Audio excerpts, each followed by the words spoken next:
So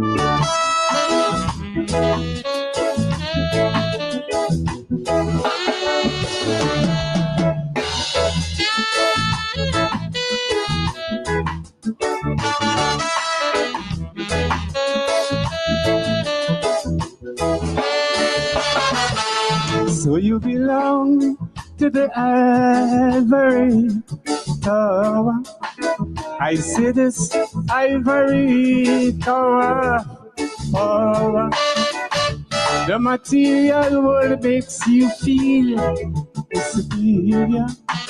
So then you look down with scorn at your brother. But your flying space is getting very narrow. Soon you won't be able to resist the arrow. Birds that fly high, none of them ever touch the sky. Birds that fly high, you gotta fly back down to die. So flap your wings and fly. You could never touch the sky. And don't care how high you fly, you gotta fly back down to die. Birds that fly high, you gotta fly back down to die.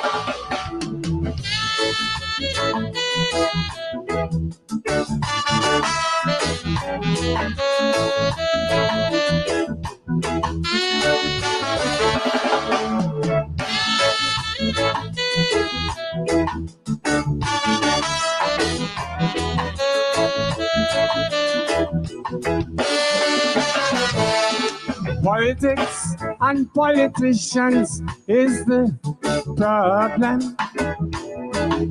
Power and corruption stands behind them. They created dirty middle class society.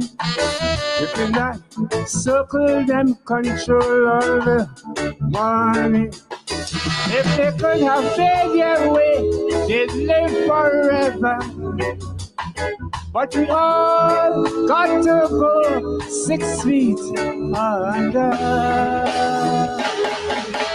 Birds that fly high, none of them ever touch the sky. Birds that fly high, you gotta fly back down to die. So clap your wings and fly. You could never touch the sky. And don't care how high you fly, you gotta fly back down to die. Birds that fly high, you gotta fly back down to die.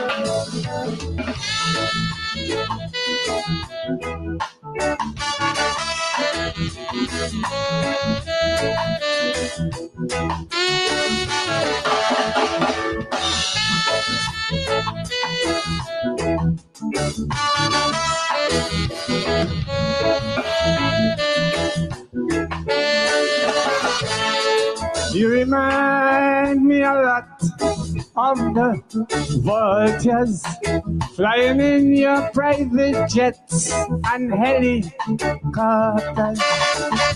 At the expense of the poor, you built the castle. After using us, you're giving us the hustle. You feel you are so protected up in orbit. You don't know you're just another flying target. Birds that fly high, none of them ever touch the sky. Birds that fly high, you gotta fly back down to die. So flap your wings and fly. You could never touch the sky. And don't care how high you fly, you gotta fly back down to die. Birds that fly high, you gotta fly back down to die.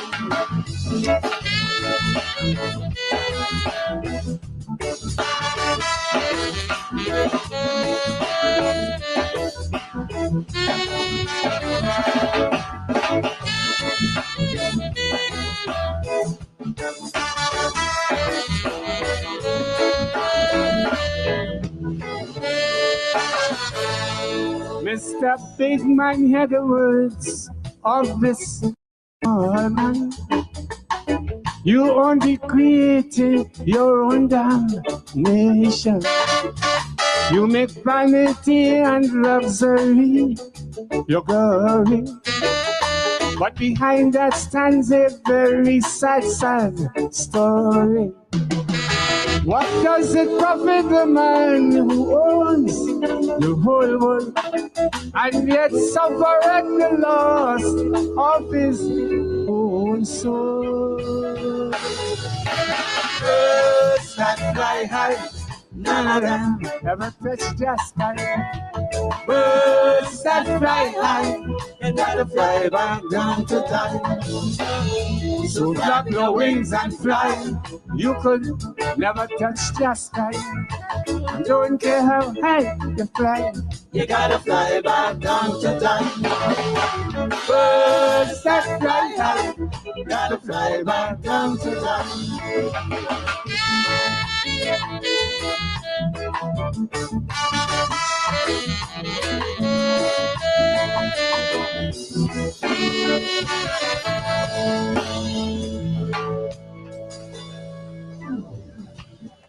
Thank you all.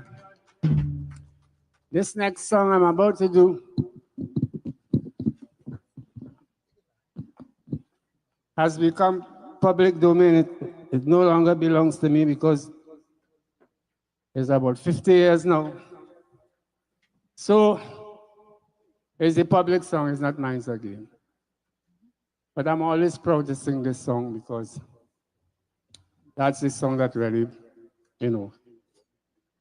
put a stamp on the whole thing. Germans have figured out a way to increase water pressure by 15 times without using any energy. Is it public or not? But I'm going to sing it for the public.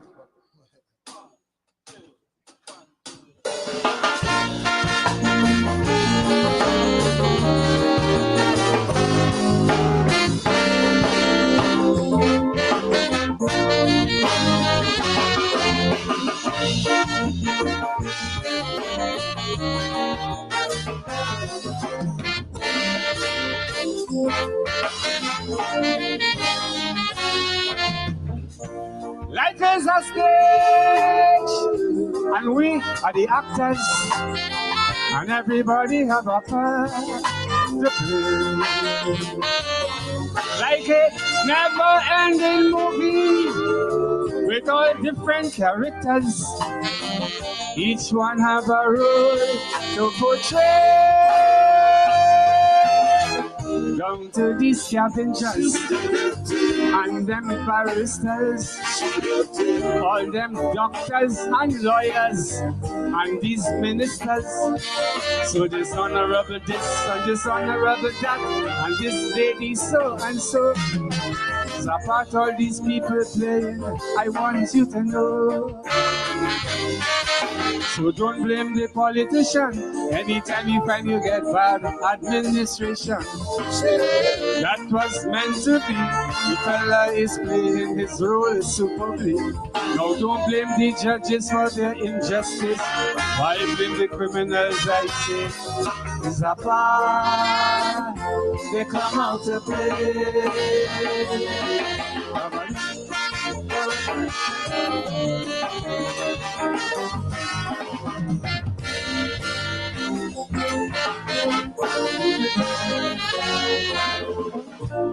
This movie star in the Garden of Eden. The star and co-star was Adam and Eve. They played their part, now they are dead, but not forgotten. And when I study the role of Adam, it makes me clean. Shows man should be able to take example and see from the beginning, woman was trouble, but in your rule is according to your script, I say, and your fate would be judgment day. And according to the part that you play, the master will pay. Now down to the little children, from the time they born, they join like great movie. But some of us fathers, my friend, through some wicked woman, never saw a baby. Although abortion is just an act, we defense of you like that part at all. 20 women were born when the curtain falls. But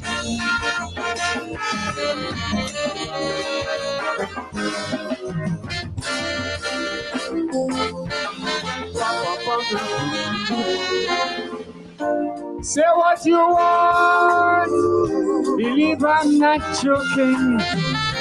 The women are the greatest performers for me.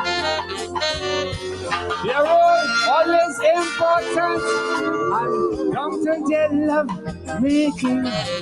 These people could win an academy. They could put you in heaven, they could put you in hell. Woman could put man places, man would shame to tell. So then a man must want to kill because the party have to play. It's the love, hate his heart and soul. So you see where the females always have the better role. So don't blame Christine Killer just because she read the lives of some politicians. She played a sexy character and she fought Kukumu with her sexy accents. So we should tip our hats to England and say hurrah for good old Christine, the greatest actress, no doubt, that the world have seen.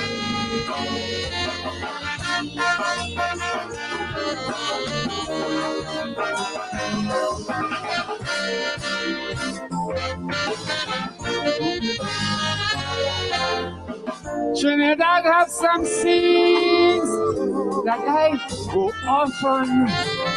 The acting is greater than on Broadway. Not even on the movie screens. You just see people perform like Trinidadians are talking about, and how they could play. Trinidad does the honor, chief role is Kaiso. Then featuring playing fun, football and the limbo. But for playing the part of smart man and smart woman, I could bet my hand. And for creating a big impression is a Trinidadian. Now the ambitious guy with the jacket and tie, who walks the road and roll up his head high. You would shock to know where that same ambitious fella had just go. But it's a part he come out to play. We really can't shake the fellow with scorn. And as they say, the show must go on. You gotta fly by plan to die.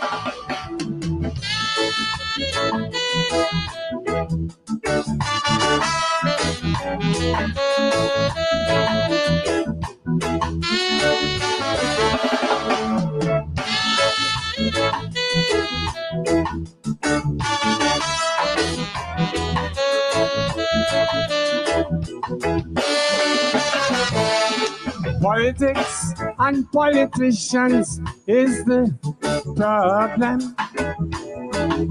Power and corruption stands behind them. They created dirty middle class society. Within that circle, them control all the money.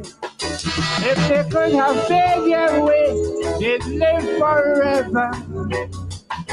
But we all got to go 6 feet under.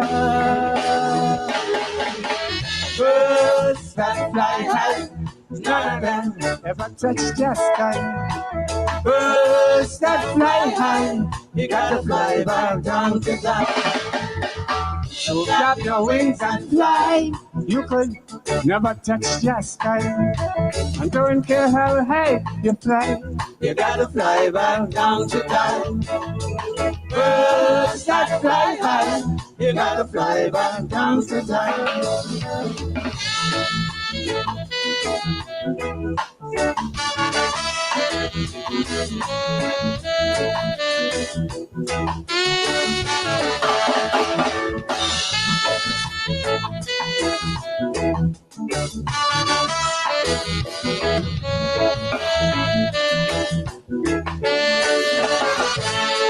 You remind me a lot of the vultures flying in your private jets and helicopters.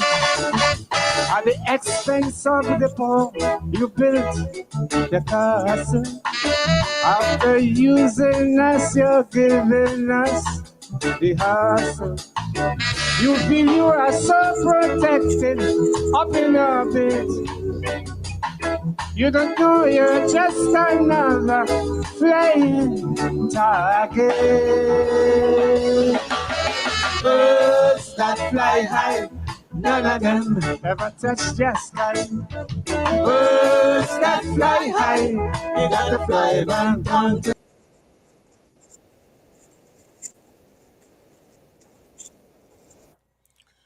Birds that fly high could never touch the sky.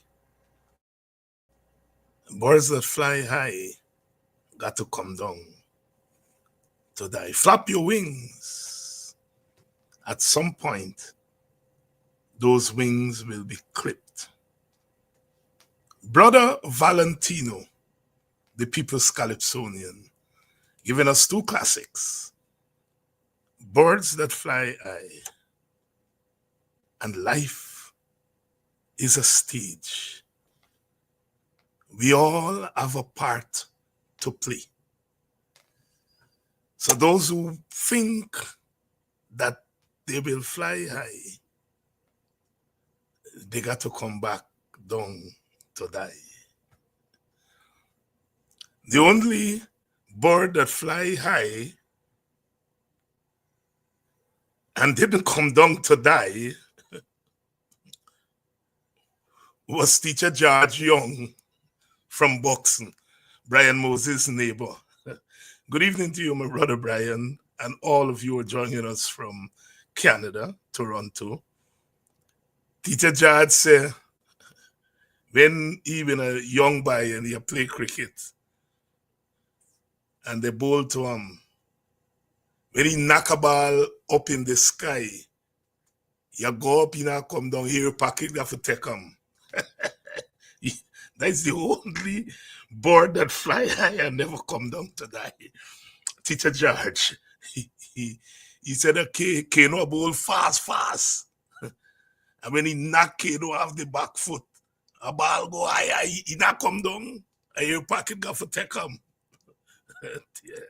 Teacher George, yo.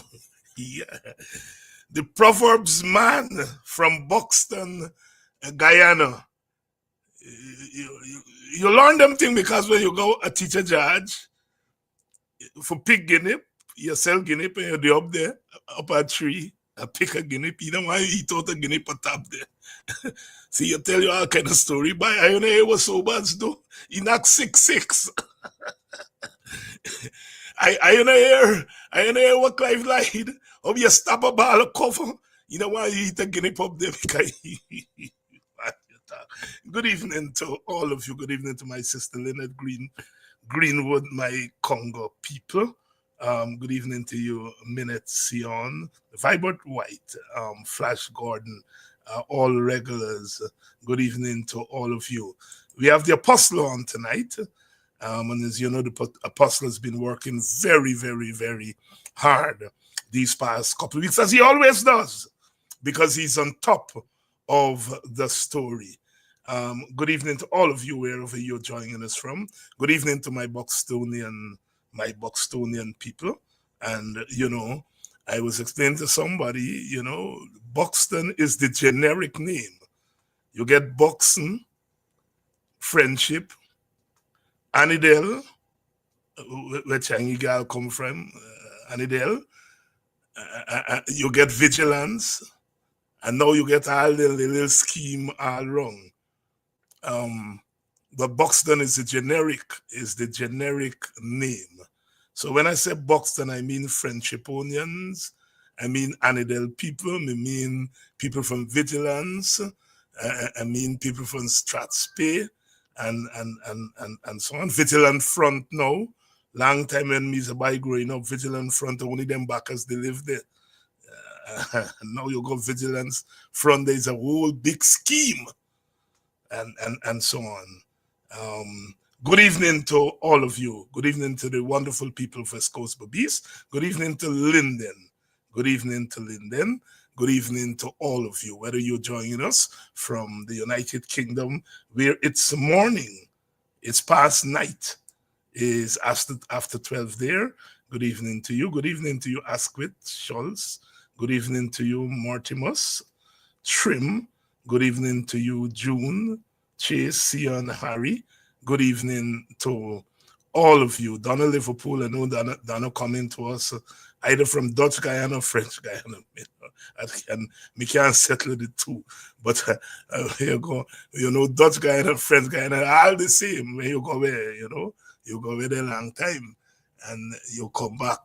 So you come back from Dutch Guyana, that's a Suriname, and Cayenne. You go with Dutch Guyana and Cayenne. The whole of French Guyana, they call Cayenne. And so we had some people from Suriname in Buxton. They're still there. We call them Dutchy. Dutchy, their daddy, they come from Dutch Guyana, Suriname. And always a close relationship. They just discovered the family of our great Kofi, 1763. They discovered some of his family among the Maroons in Suriname, in Dutch Guyana. And so there is a close relationship between the Guyanas, French Guyana and Dutch Guyana, and what was once British Guyana, or Guyana. And of course, as we know, the Joka people, the Saranac and all of them who run away. They come, they watch the plantation, they say, not me, I ain't staying there. They go away, ice their bundle and go away. Of course, we had some Maroons, I think, well, of course, we know the Maroons down there in Kanji, the village there that Shamar Joseph come from, that we discover when Shamar burst onto the scene. That's a Maroon community. There were some Maroon communities down the Demerara River. And of course, Jamaica. Jamaica, I had the pleasure of going up into Akampong, one of the Maroon communities in Jamaica. And, you know, I was remarking to my students that, you know, we hail the Haitian Revolution as the first Black Republic, really. 1804, the triumph of that revolution. But in 1764, Kofi and his revolutionaries took the Berbice colony. They took it for a year. It was a republic for a year. And Kofi was there negotiating with the Dutch, right? And before that, in 1738, the Maroons in Jamaica signed the treaty. And so, in effect, the Maroons in Jamaica are really the first Black Republic, because what they created up there was a republic. In fact, you know, they became more Africa than Africa itself. Because having been isolated up there in the community, they had to be, we talk about self-reliance, you talk about self-love. There are no multiracial nothing up there. That's Africa. Reproducing Africa. And like I said, I had the pleasure to go up there and to talk to those Maroons. And although they're now integrated into Jamaican society, that fierce independence and that fierce sense, they had to plan their own food. They had to create their own government. They had to depend on memory for culture. all this story what we used to talk about multi this and multi that and all that multi, the only multi they had was Africa. And sometimes, you know, the place that I happened to be born, and I spent my life, Buxton, in a sense was a maroon community, because although it was integrated into the rest, as you know, them people there behave different from everybody else in Guyana. They stop train and they tell themselves that you go to Hell-Peck, you meet a Boxman. Yeah, come and you hug you up a boxer. So in a sense, although our villages were not physically isolated, in a sense, they were maroon communities. Because they were isolated in many regards, and they had to reproduce themselves in those villages. So each of those villages like a maroon community.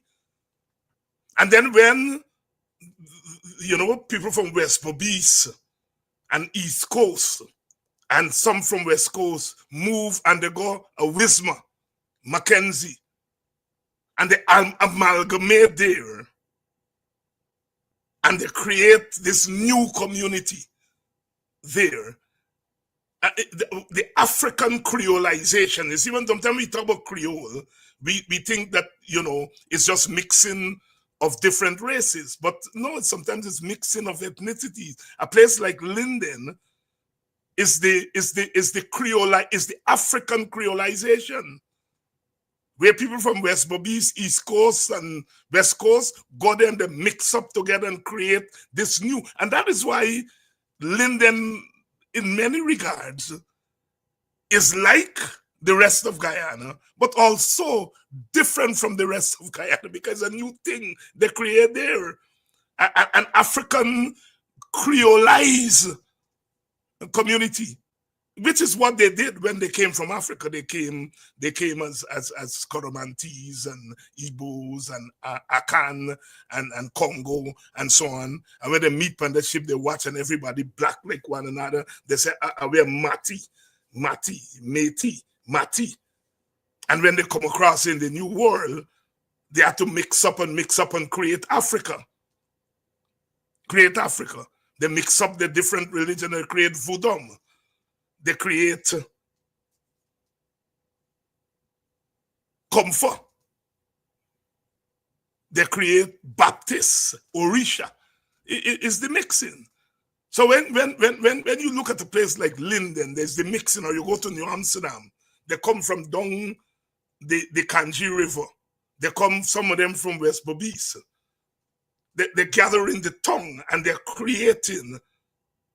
They left all about and they're going Georgetown, and they're creating constantly African creolization. As I always tell you all on this program, Creole is not just the mixing of races. That comes later. It's the mixing within races. That is why at Annandale, they call themselves Congo Creole. Not just Creole. When they get there, they think, I saw Congo Creole, 1B1. See them a go where 1B1, Congo Creole. They were anthropologists before anthropology.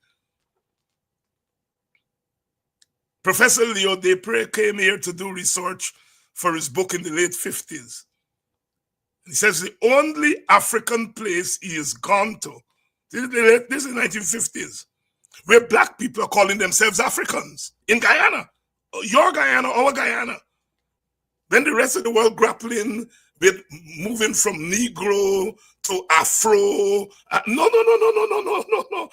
Desprez shocked the hell out of he wrote a book on cultural pluralism in Guyana. It's one of the seminal texts written in the 1950s. A French Yankee, it was American with French heritage, Leo Desprez, came to Guyana and was shocked that black people in Guyana are not calling themselves Negro as in the United States. Not even Afro. African, as they would say. Good evening, and you all are making me steal the thunder. But it's not me night tonight, it's the Apostle night. It's the Apostle night. But I just want part of the mission here is for us to believe, not to believe that Africa is outside of us. That Africa is inside of us. We start as Africans and then we become other things. Right? We come across the water as Igbo and Karmanti and Hausa and Yoruba and Akan and all of them things, and we became African. And from African we became Guyanese. And we become West Indian and all the other things. But we start as African. So all you black people who still don't say me and African, without African, I am nothing. Venezuela, with the help of friendly countries in the world, can take away Guyana. Guyana done.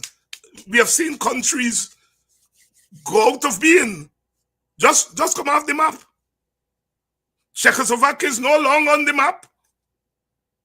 You now have Czech Republic and Slovakia.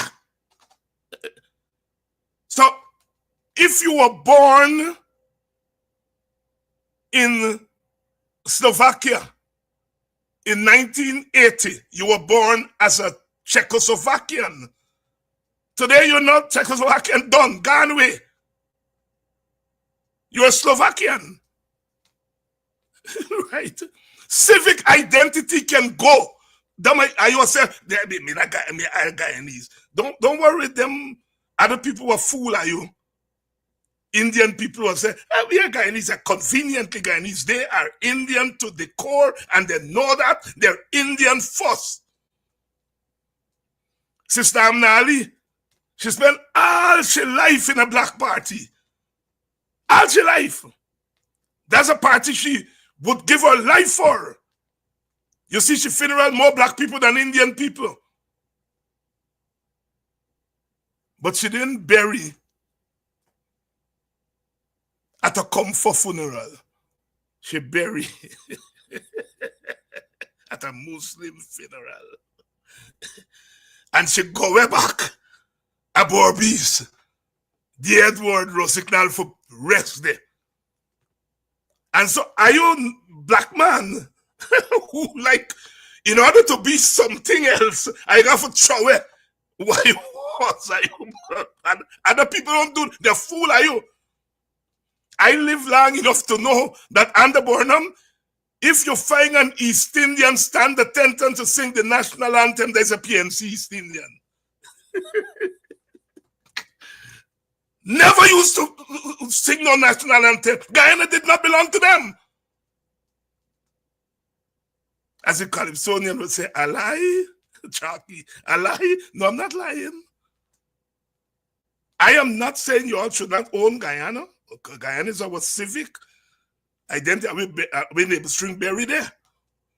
But Guyana was created in 1966. Before that, we were British Guyana and we didn't own that. We didn't own no British nothing. We know damn better we weren't no British nothing. We were Africans, those of us who were black and East Indians and Amerindians weren't even Amerindians. They were Arawaks. When we go to school, they would tell you about Wapishiana and Makushi.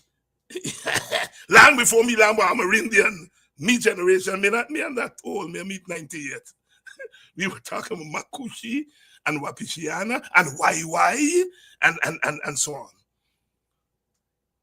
Each group has held on to its identity. Black man, know thyself. Hold strong and hold aloft the banner of Ethiopia. Because at one time Ethiopia was the only unconquered country in Africa. And when I was a little boy, Mr. Roseman and them, they walk with a stick, and them stand up with their chest in the air. Ethiopia, the land of our birth, the land where our forefathers were born. Say, what? Mr. Roseman, why you sing Ethiopia? He said, teacher, Ethiopia the only place white man conquer. When they conquer, Selassie take them back. Black man, know thyself. If you don't know yourself, nobody will know you. But it's not my night tonight. Tonight is the apostle night. Apostle. Greetings. Greetings. How are you, my brother? I know I am doing well. I'm doing well, thank you. I'm actually out of town. So as always, I'm delighted to sit here with you. What I love about you is that you present some very uncomfortable historical truth that I find to be lacking from many who should be doing what you are. So I will always commend you for it. It's the truth, and nothing but the truth. But again, I'm delighted to be here with you, Dr. Hines, and to your regular audience. I'm certainly humbled to be here with you. I'm doing that which I believe is the only thing that I can do. So many times in the last couple of weeks, some of my very close. I know of no other way than. Yeah. Good. Yes. I was saying so many times over the last couple of weeks, some of my close supporters have been calling me and said, Dr. Hines, you have to bring Apostle on. And they would send me clips of your shows. They send me with you in the field, at poolsides, and so on. And urging me that I must bring you on. And I have been following what you've been doing since Adriana Younge. Well, let me go back partly a historian.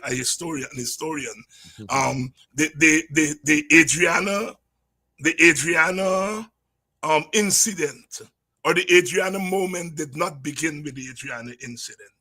I have argued on this program that when the ancestors moved those women to take 400, 500, 600, 700 people to the square of the revolution when Melly Mel was arrested, that was a moment where the ice was broken, because there was an ice that was casted upon us for the last 5 years, where we were being beaten as a people. We would murmur, sometimes we would bark, but we wouldn't go beyond that. And that those three ladies went against their political leadership and decided to go on the road. And those of us who believe in spiritualism, not necessarily talking religion, right? Know that these things are ordered by the unseen being. And so we move from the square of the revolution to bear witness in Linden when 2 of our young men were shot in the usual style. We came onto the streets and we snarled and we wagged our fingers and no one took notice. All right? They were looking in their direction and not really in our direction. They were not seeing how the belly was boiling, the African belly was boiling in Linden.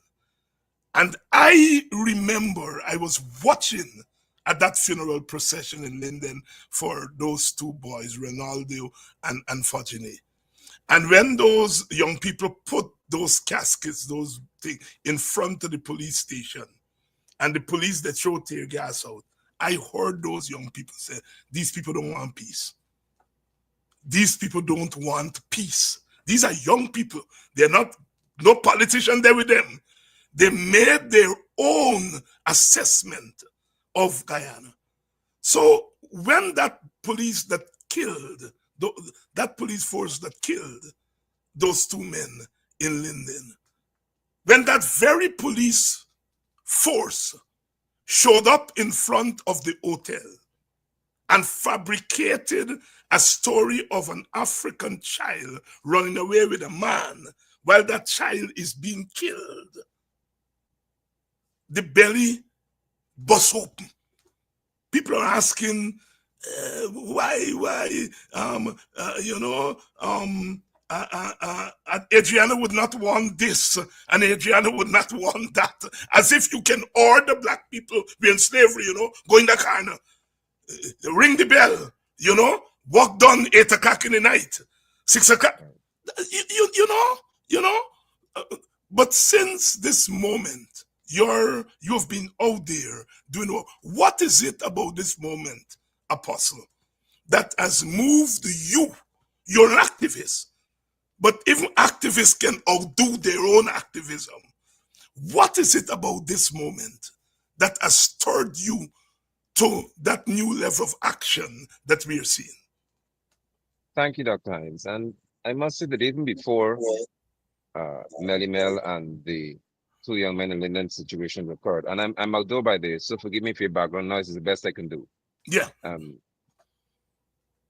There was a case in Linden of a 7-year-old girl being groped by a 51-year-old man who has confessed to chopping his father to death. And when I got the report, the child attends a school for which I'm the PTA chairman, I felt compelled to find out whether the police would have been involved in an active search for this individual, because sexual assault against a minor is a very serious offense. Peer Manichan tabled that in Parliament. When I discovered that there was no active search for this man, I went with others on a manhunt to find him, because I am very, very serious about dealing with the future of our country. I believe that our children have a very critical role to play in our future.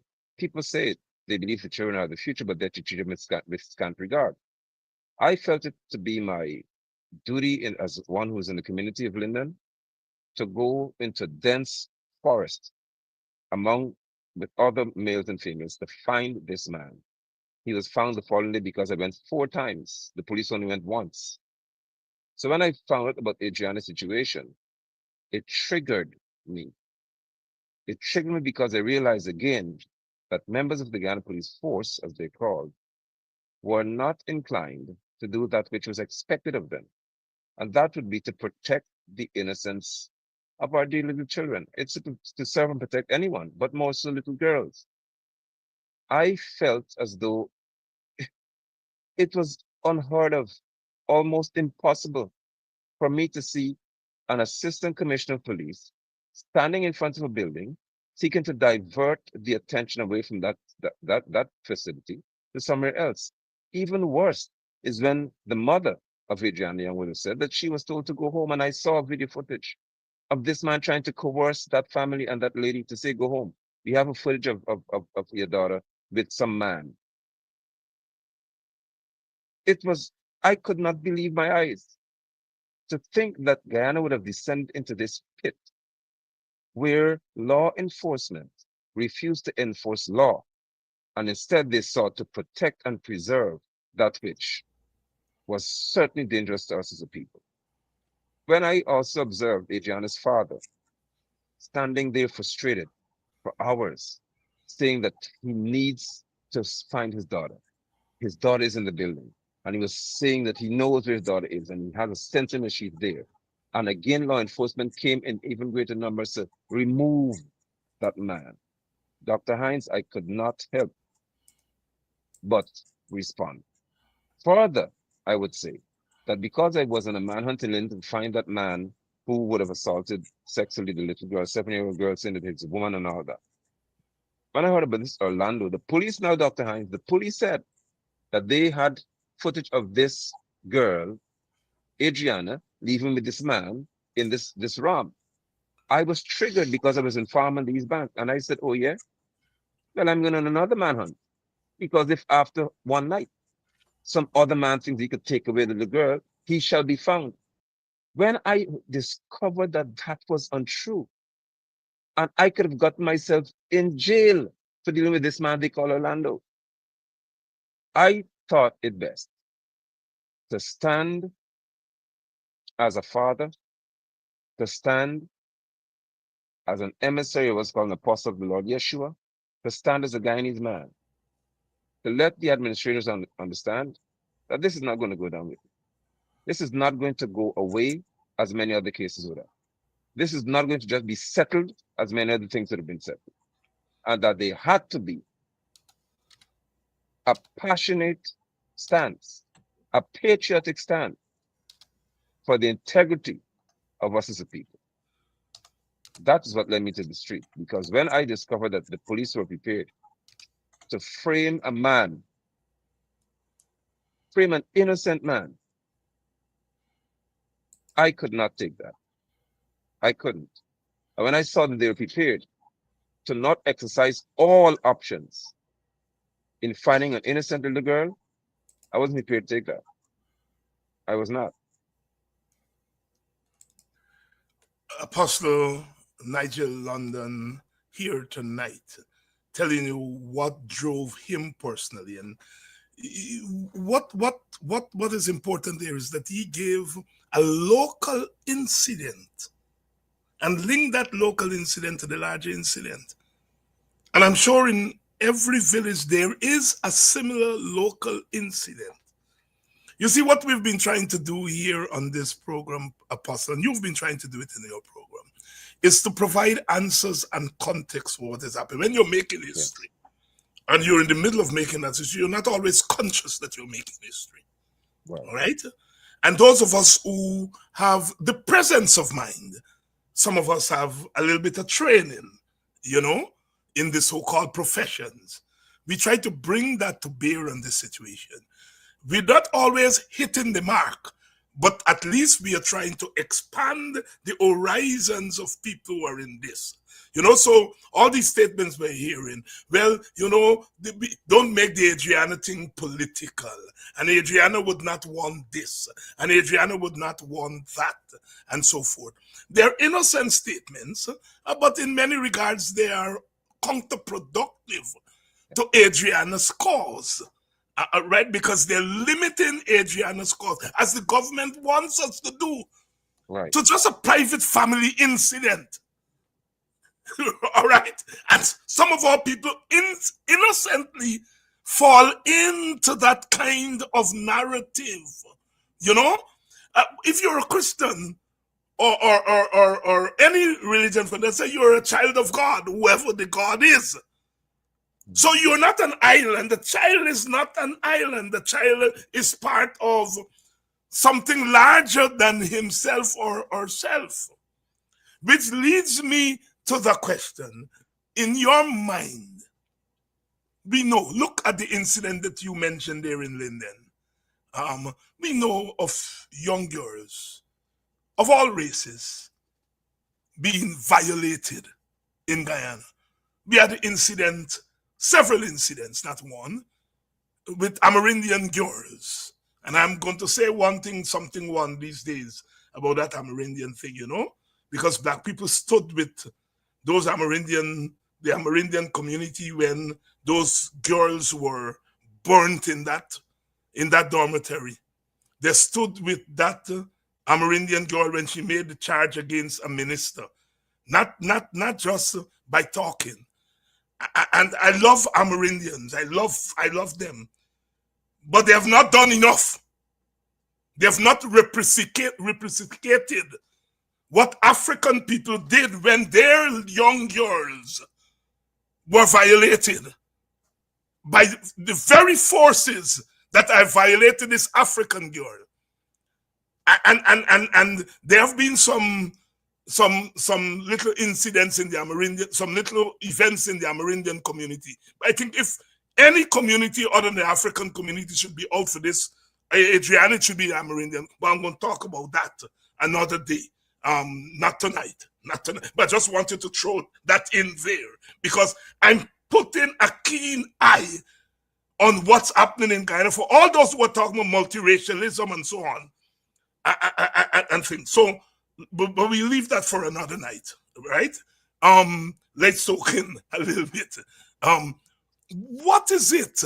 We know little girls are being abducted. They go missing every day. They're being violated every day. What is it about the incidents of this little black girl from an isolated village out there in West Bobis, or West Coast Demerara, East Bank, Essequibo? Yeah. Yeah. What is it about that that has triggered this upheaval? Because it is an upheaval. What is it about that? And I'm asking you to reflect more than to give me a factual answer, because I don't think we can give a factual answer, because those of us, I mean, you're a metaphysical man, so you know about the gathering of forces and so on, and so you know it better than me. But what is it about this?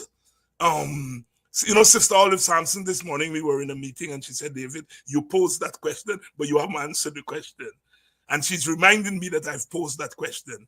And, we didn't get time to discuss it, but it's not a question that I pose that we can answer in a day.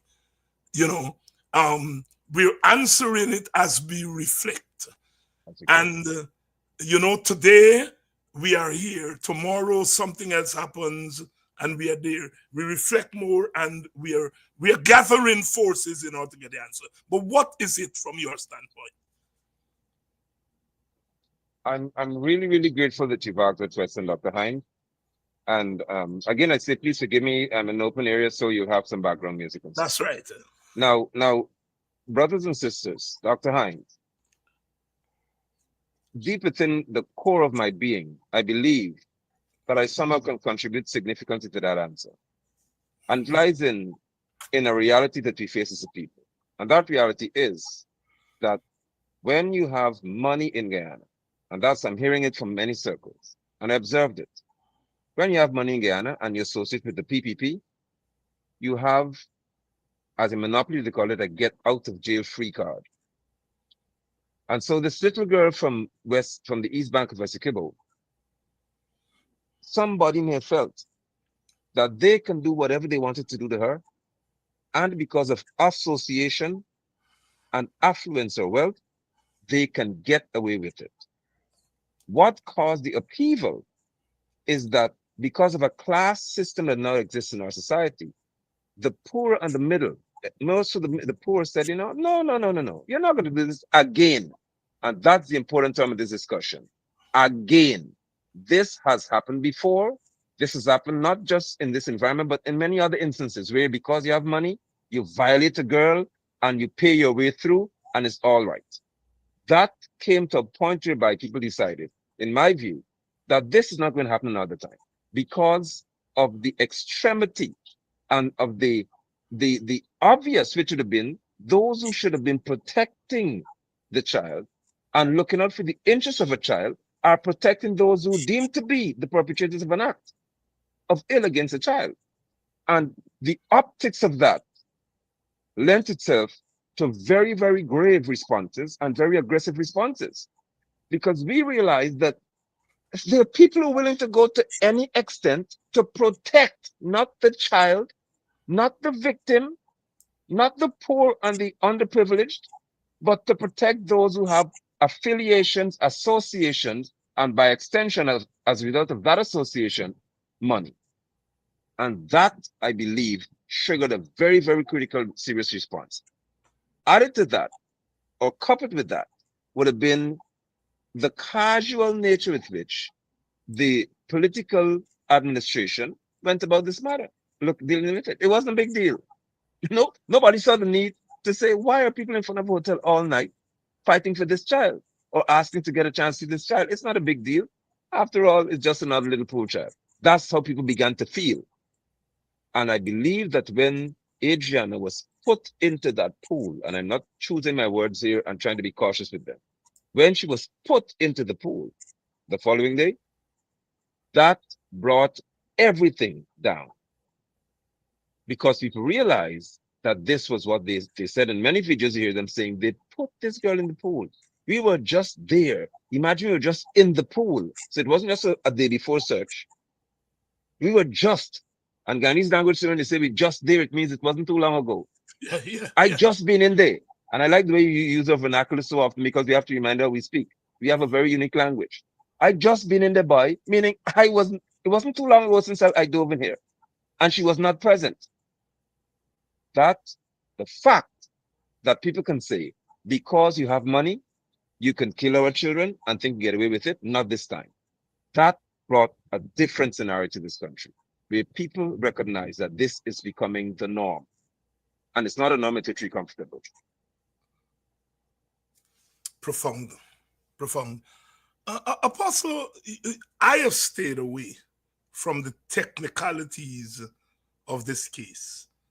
You know, the postmortem, the all of those things that have to do with science, high science, not spiritual science. If it's spiritual science, I may venture a little bit, but all them kind of fancy molecular this and molecular that, I stayed away, right? I let the experts speak. But I notice you have been paying attention to that. I have a little pool in my backyard, not because I'm rich, but because I live in a place called Arizona where the place is hot most of the time. So every house in the so-called suburbs, you get pool that you can jump in. And I get a dodgy pump. You break down every 6 months. The insurance, they will patch and patch because they want to pay the money for put a new pump. So while they take a week to secure the part and so on, the water does get murky. Mm-hmm. And it occurred to me that when I go out the back there, I could see, even though the water is murky, I can see the bottom of the pool. I think the pool is about 8 feet at one point, and I think 4 feet at the other point. But I can see down even when it's murky, when the water start get green, I can still see. And I was doubting myself when people were telling me that you can't see at the bottom of a murky thing.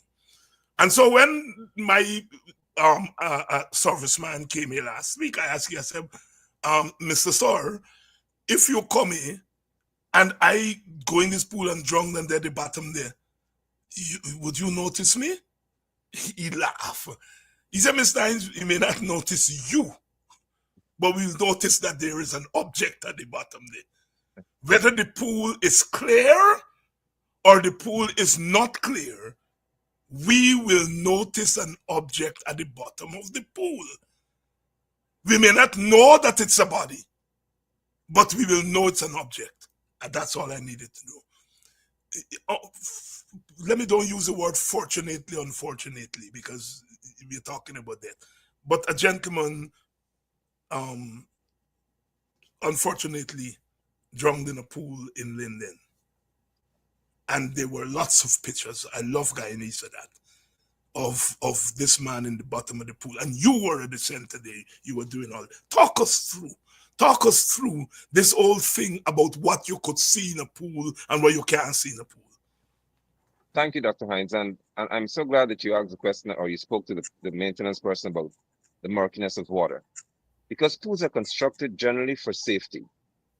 And when I saw, and that's another thing that triggers me even more, when I can see that administration, the PVP, they're doing everything in their power to try to convince Guyanese that the most commonsensical thing is, it doesn't make sense anymore.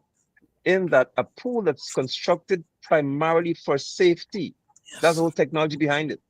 It's blue to mimic the sky in general, because when you look in the sky and a bird is flying past, you can see the bird. 200 feet in there, you can see carrion crow, sailing, gliding, a vulture, because the sky is blue, and in like manner, pools are made for you to see objects very quickly in them. Now, when I went to the pool in Linden, Dr. Haynes Mall, the very gentleman who drowned was there that day. And a PVP acolyte crony apologist in a Connie Blair, he showed up on the scene trying to prove that you cannot see a human being in 8 feet of water. So the gentleman who was there said, his name is Henry Gardner. I said, I know the pool is closed, but and when I said, but he said, no, I saw you talking to the little girl. Go in the pool. And he gave me a face. He said, people need to see the truth. I said, before I'm going to pull, I want to throw my car keys into the pool, the truck keys, so we can see. He said, throw it. And the man was saying, Guyanese must see they must get justice for this girl. They must see. So when I threw a little truck key 3 inches into the pool of water, a little key, Mr. Akani Blair, who speaks to the PPP, his program is called Point Blank. He had my phone, and he was able to see this in 7, 8 feet of water, this. And I said to him, now tell me please, if you can see this in 8 feet of water, 7 feet of water, how can you not see a whole person? I dove into the pool, and he said, I can see you. I went across 25 feet, 30 feet away from him. He said, I can still see you. I said, how can you not see a little girl in a pool? That situation, Dr. Hines, presented to me something very serious. And that is that the People's Progressive Party is prepared, they're fully prepared to tell Guyanese, and that's how bad this has gotten, to tell you how to think.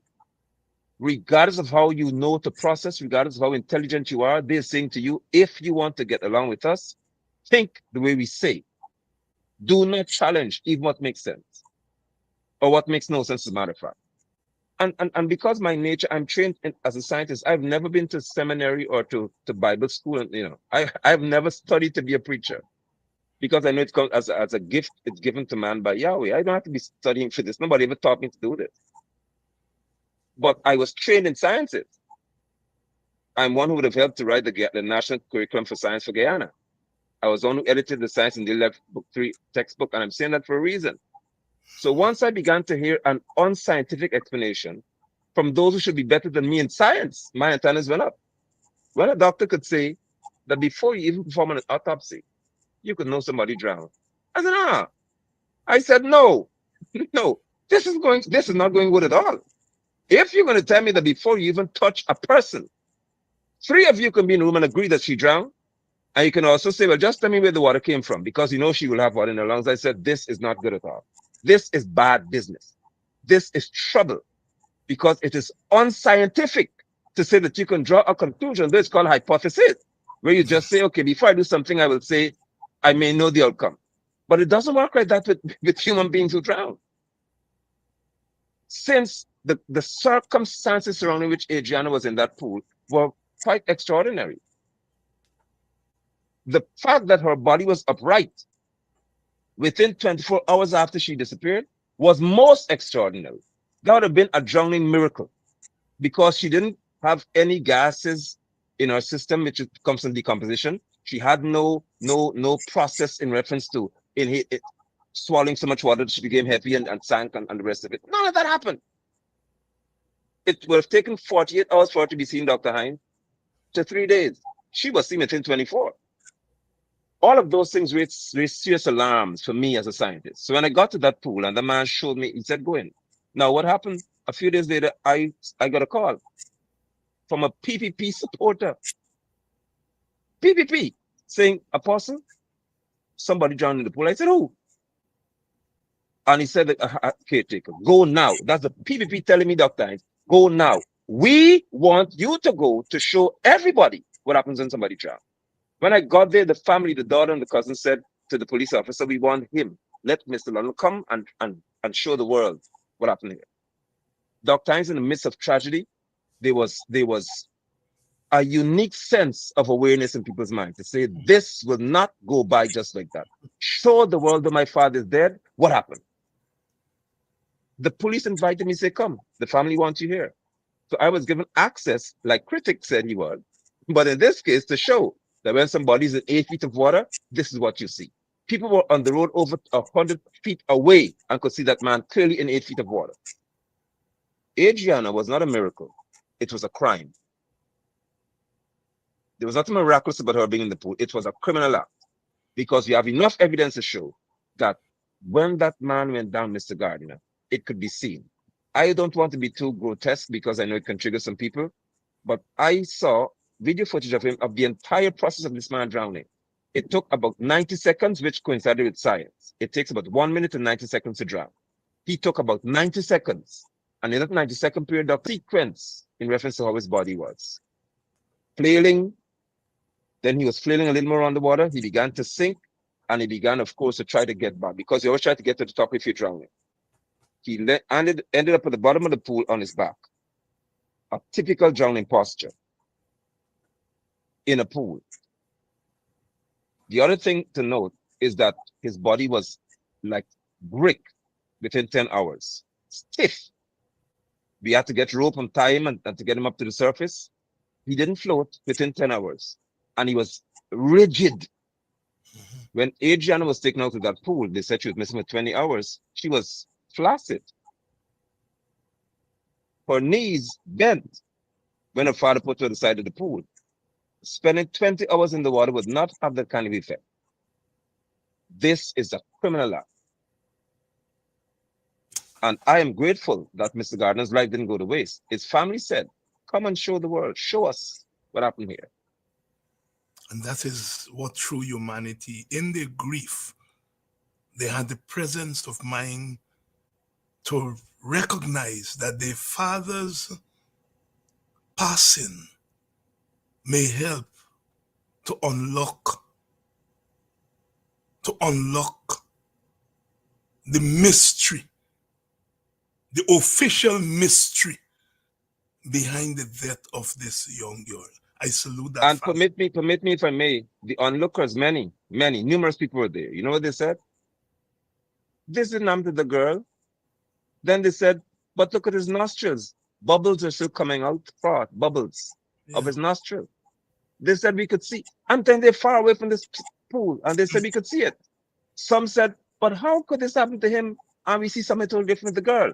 There were so many things being said that day about the girl, about Adriana, in comparison to Mr. Henry Gardner.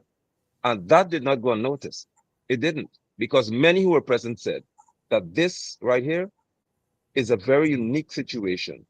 Very, very unique situation. And it answered so many questions that they would have had. Apostle London, thank you very much for walking us through that. Apostle, you know, people were standing in front of that hotel. African people, Indian people. The police was there. All the rockers. The hotel was burnt.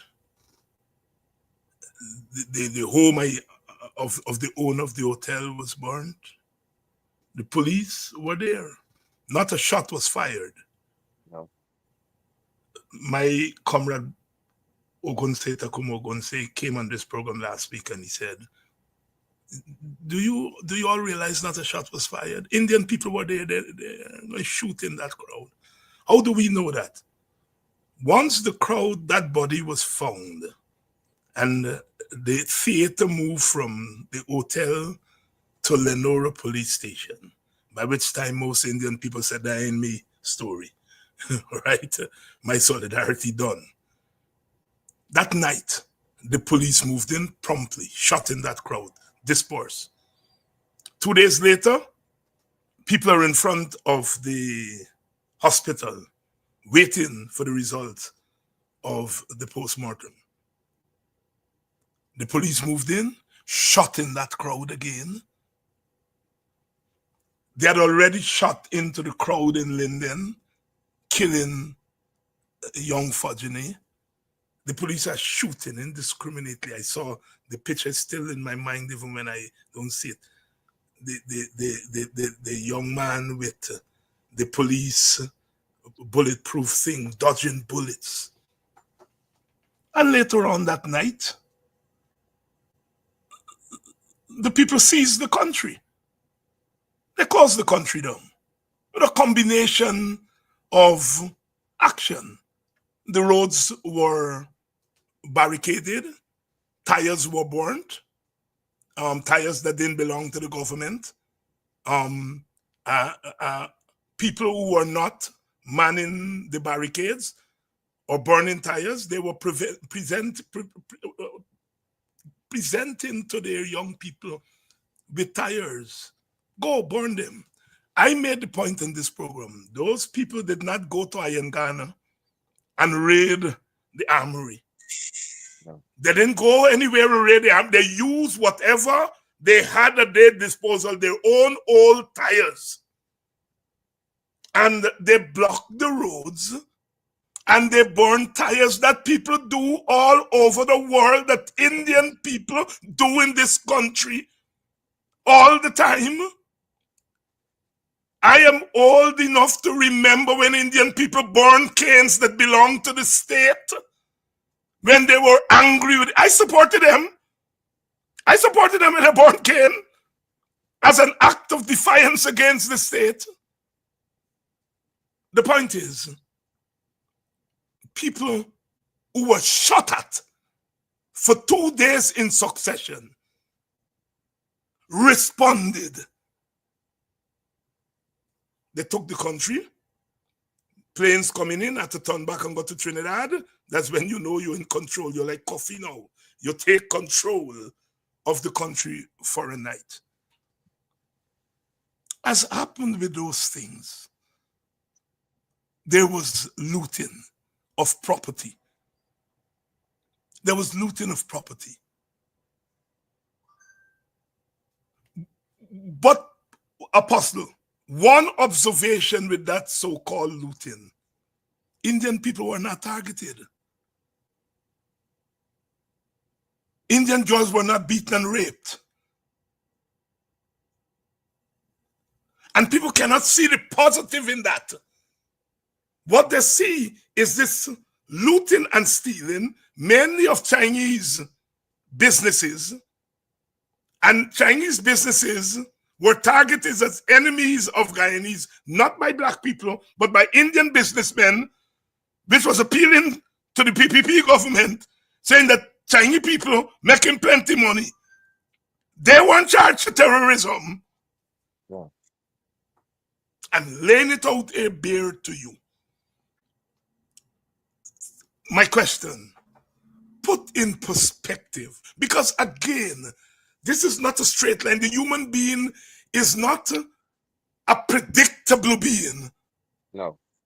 The human being is a complex being. You don't know what the human will do from point to point, minute to minute. I have seen women take blows from men day in, day out, and one day they just broke up everything in the house. Broke up wear plate, broke up this. If you get a car, they move outside, they let out the air from the tire, they broke up the windscreen. Human, it's human. One day, and you look wrong what they're next to you. By move out the way. That's you, little pig never tell. By move out the way. Girl, move out the way. And they lay bare thing in that house that they even help to buy. I give that to say that those people out there that night, they were not beasts. They were human beings, and they're doing what human beings do every day. None of those so-called looters would like anybody to go to their house and loot it if they get a house. So even them, I don't think, agree with looting as a natural act of resistance. But we use what we have at our disposal when we get becks.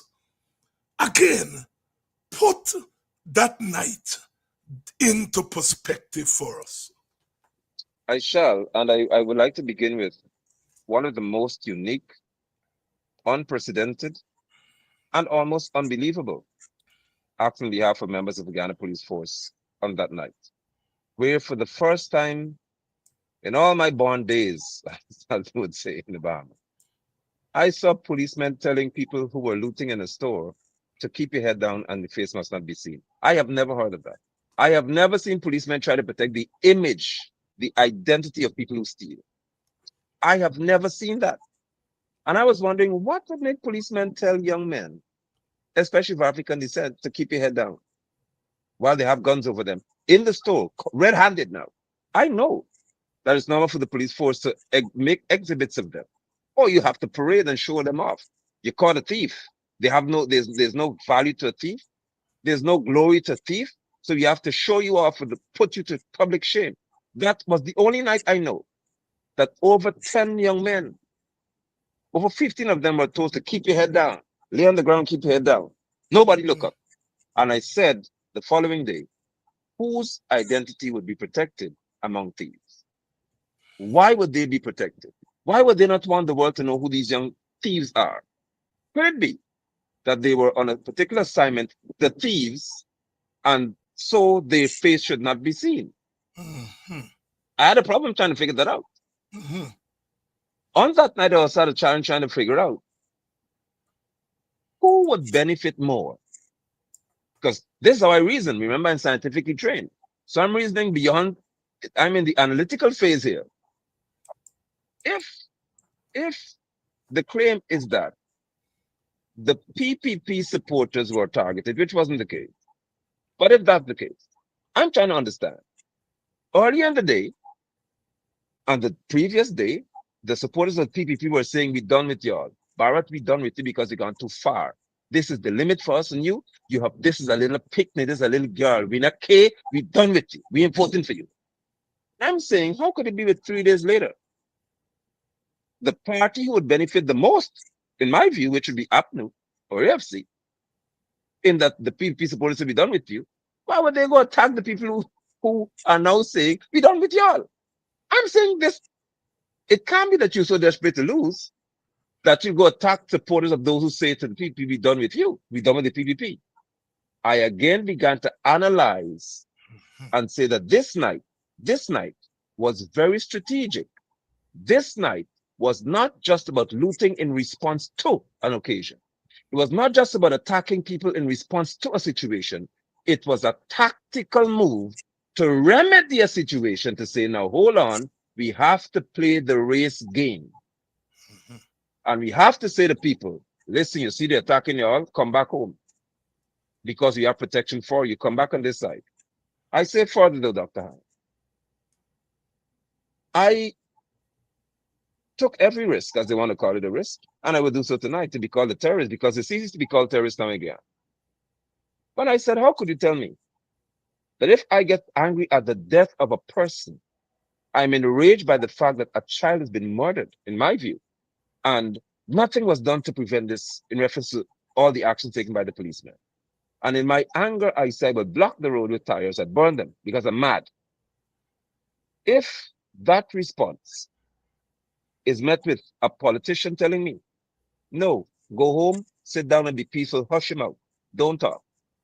I remember my foreparents on the plantation who were going to watch someone be cut to death, raped to death, beaten to death, burned to death, and be told, go home, shut up, say nothing. You go in there, and tomorrow when the bell rings, go to work. I remember that because the African has a unique experience that no other ethnic group in this country has. We cannot take that for granted. And in my intellectual world, I began to say, is it something within our loins that says, and our DNA that says, this is too familiar? This is too familiar. You're not going to tell us how to respond to pain. Don't cross the line to tell me how to respond to your injustice. Because once you do that, you are confining me again to a plantation where you do me wrong, you do me harm, you do me whatever you want to do to me. And I must subject myself to what you say. So I must grieve the way you say I should grieve. I must be angry the way you say I should be angry. You must, in your anger, shoot and kill me or instruct me to be shot. But in my anger, I must submit to you. And this is a tipping point in a society, a tipping point in humanity where we decide whether we will survive or will bow. And that's not a good place for a nation to be. And that's exactly where we are right now. Will we bow or will we survive? That's exactly where we are tonight. Apostle, I'm in your corner. I mean, you're telling people how to mourn. Oh, you telling people you go to funeral, you'll see people lick themselves down on the ground, women wailing. You know, it's like you going up to the child and telling that you're, oh, don't cry so hard. Oh, right. I mean, what right. kind of country are we living in where you are now telling us how to mourn? And I remember, Dr. Hines, forgive me, but when my grandfather, my father's father, he was the best in the world to me. He taught me to be a bad boy, a tough man. He taught me to be a man, boxing man. Walter London. When my grandfather passed away, I was writing common entrance. I should have written it on that same day. And it was Easter time. I had a nice kite made for me. And I started to destroy this kite. When the hearse came to take my grandfather, he died on my bed. I was breaking up the house, things and breaking the kite. I'm just telling you, this is my grandfather. I was mad. Yes. You took, as a 10-year-old boy, you took the best that I have in the world. He's gone.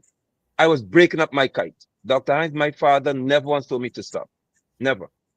Never. My father, one of the most peaceful men you'll ever find, said, leave him alone. Because he understood that my violence was directed towards or was born out of my pain. I was hurt. I had no other way to express myself. I didn't want anybody to say anymore. There was nothing fun to be had anymore because my best friend was gone. In this case, our daughter was gone. I saw my baby in the pool, not Adriana.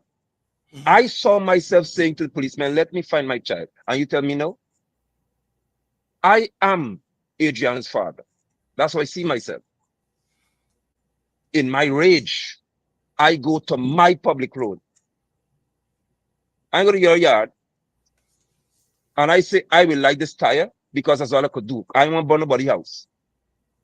I don't want to burn anybody's school. I don't want to burn any building. I want to burn a tire because I'm mad. And you tell me, go home and shut up. Find another way to express your pain, not out here. Dr. Hines, in countries of the world that are more developed, we see leaders would stand on the other side of the tire and have a megaphone saying, we understand.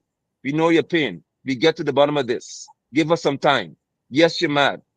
They don't say the police should have killed them. When they raised the price of gasoline in France by 1 cent, people burn gas stations and didn't shoot anybody. By 1 cent for gasoline. They said, okay, we know you're mad. We won't raise the price of gas anymore. But in this land of ours, this dear land of Guyana, our life is worth people being able to pass on the road. That's how cheap we become as a people. We don't have value anymore. They see us as nothing. So if a businessman cannot pass, shoot and kill London. That's where we are right now.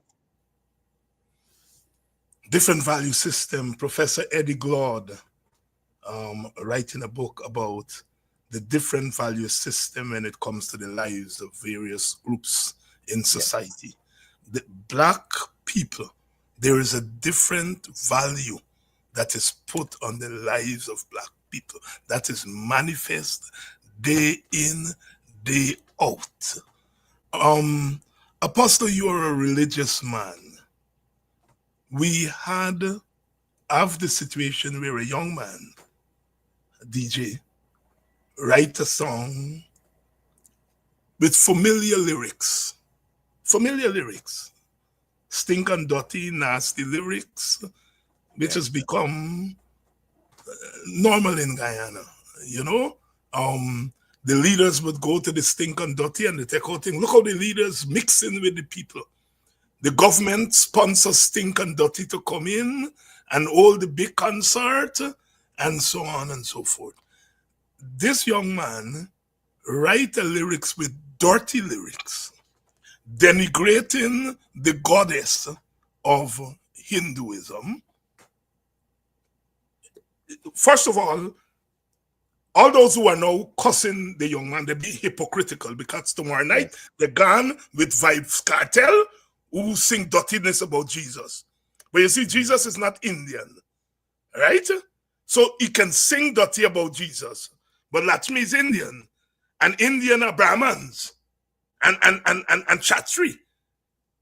And so you can desecrate Jesus, but don't desecrate our supreme race in this country. I said those who are talking about dirty lyrics, they're hypocritical.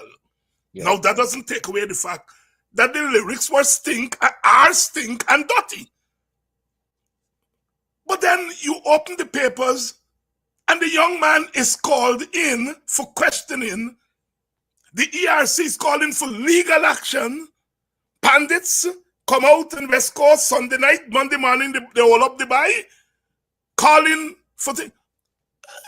No, you're a religious man.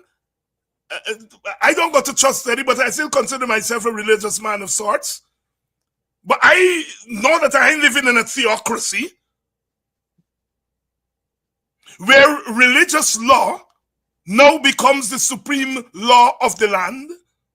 And then today, as if to make it worse, the ERC said ban Van Vice Cartel. Well, ERC, I may quietly say, well, ban it. I'm a little careful because I get a little artist in me. And I know the artists get a little license. All right? But you say ban Vice Cartel, but you call for legal action against baby, what did I scale off? Ban Vice Cartel song. All right. Let me say, I'm going with you. But why you didn't say ban Skello song? No, you said lack of Skello. Show me the key. Pastor, I don't think there is a better man, Apostle, to talk about me because you're a religious man. You talk about you're a religious man. So you're not an infidel, right? This about religious sensitivity, I agree. All right?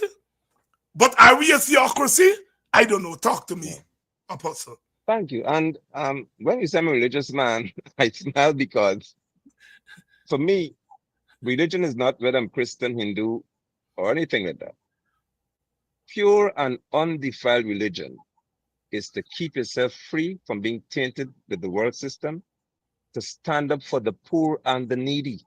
It's important to note what, to me, according to scripture, pure religion is. Because there is impure religion, which has injustices in it, which has kowtowing or bowing to the powers that be to get what you want in it, which has being silent in the face of injustice and all of that. There's a whole lot of impurity. But pure religion and undefiled religion is to say that the systems of this world that are evil will never influence you, and that you stand up for the poor and the needy. When I observe the situation, I recognize the ERC are beyond hypocritical. They are now entering into what I call criminal behavior. Because a young lady in Linden who lives in a predominantly African neighborhood community, her name is Siobhan Lorimer. Her husband works at Barra Jagbio. That young lady spoke about, I don't want to say the word sorry on your broadcast, but she said only black people, P-U-S-S-Y, does leak, or P-O-K-E-Y. She said it almost a year ago. I reported that to the ERC, among others. A commissioner, Dr. Hines, a commissioner, sitting commission ERC, reported it to them and say, hey, look what's going on here. To this day, she has not been arrested. She's not been called out publicly. When with the Mohammed, she said he should find better people to hang around. And she put the image of a monkey, black monkey, beside it. When Ghana Daily News said that they're going to have $100,000 distributed to the Mohammeds 4 o'clock in the morning, she made a mockery and said, yeah, I ain't seeing any Indian people, the only black people are there. All of these things are reported to the ERC. All. And they simply said that they're looking into it. They're asking the police to do something about it. The police had enough to call me in Linden to tell me to drive down to Georgetown to give us a statement. I said, your eyes past me. How can you tell me to drive to you? You pay to talk to me. And I'm simply reporting to you what has been an attack against an entire ethnic group. Nothing. Suddenly, Baby Skello, the same ERC, has energy. And though he apologized, because we have to take note of that, he said he was sorry. That was not enough for them. Further, I say, Dr. Hines, a young man named Imran, when Quinlan Bacchus was shot, Imran came out and did a TikTok video and said that we, he didn't say anything, we should kill the police. That's what he said. Not them. The black man should kill the police. That's what he said. And further, he's going to poison all of us if he has a chance to do it. The ERC never called Imran in, never had this man charged. He said he's sorry, case closed. Baby Skello said he was sorry, but it was not enough. So when I again published and tagged the ERC, so look, made a post and say, listen to Vibes Cartel song. This is what it's saying. I showed them the lyrics of the song. They have the nerve to tell me that times that they want to ban the song, not the artist. Because the PPP boys from, I think 94.1 FM people, I think it's in Jams. I think they're the ones bringing Vibes Cartel. So you cannot cancel the show. You just ban the song, but bring the artist. Since Vibes Cartel was deemed to be worthy to be in Irfan Ali's house when the song was made years ago. This is not a new hit. So Irfan took Vibes Cartel into his house when he had this song about Jesus, disrespecting the Christian community. But to some degree, I must say without reservation, that if the Christian community, which represents 55 or more % of our population, if you were a tad more active and vibrant, I could guarantee you that many things I wouldn't even try. So this is a perfect chance for the Christian community to step up to say, if baby Skello could be dealt with in this manner, then there would be no show for Carter. Not, you're coming here. But it wouldn't happen because the culture of Christendom is to be nice and warm. The culture of my Savior, of my faith, is not to be nice and warm. It's to stand up against injustice. It is to speak out for the poor and the needy. It is to fight against the oppressor according to what is documented in Scripture. There's a difference. My belief system is different. And I believe with all of my heart, and I say this, please, this doesn't go to Dr. Hines. This is not his view. This is my view. I have had people disrespect me about my faith, tell me all kinds of things. And I never once called the ERC for it because I don't care what they do.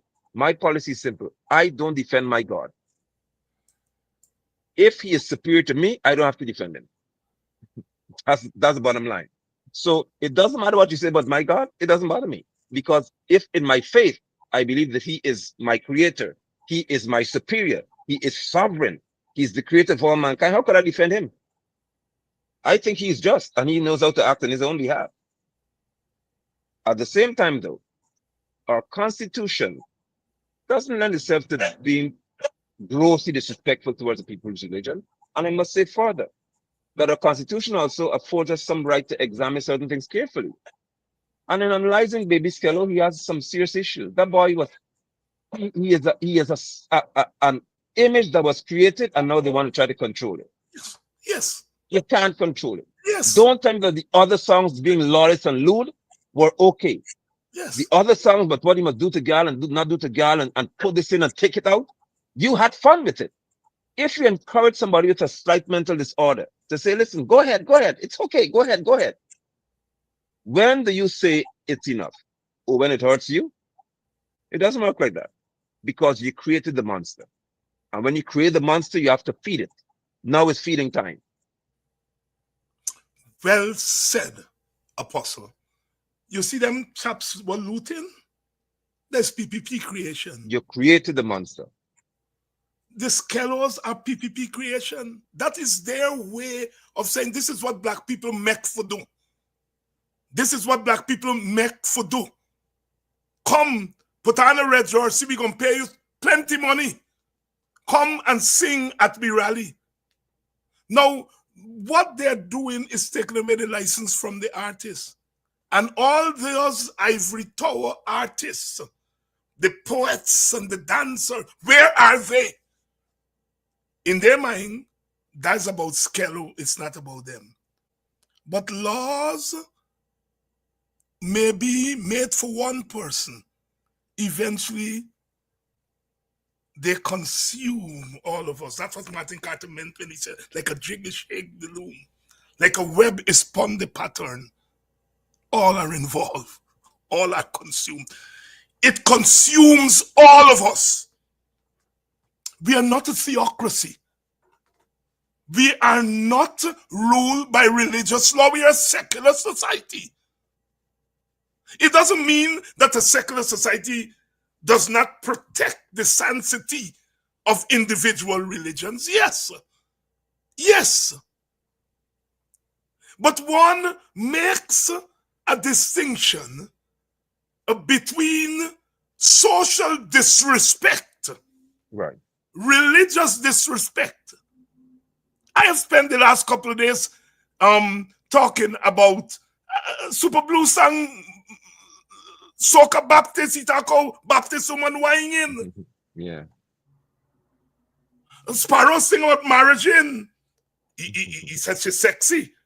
Well, Indians found that thing. Apparently, they didn't feel that Indian women were sexy. That's what Sparrow responded to them and said. And Sparrow says she's beautiful and sexy. You see? And we go through, explain a thing about Ras Mas, playing on Ras. He said the Rastafarian them massing. Ras Mas is real mass. Only Jah.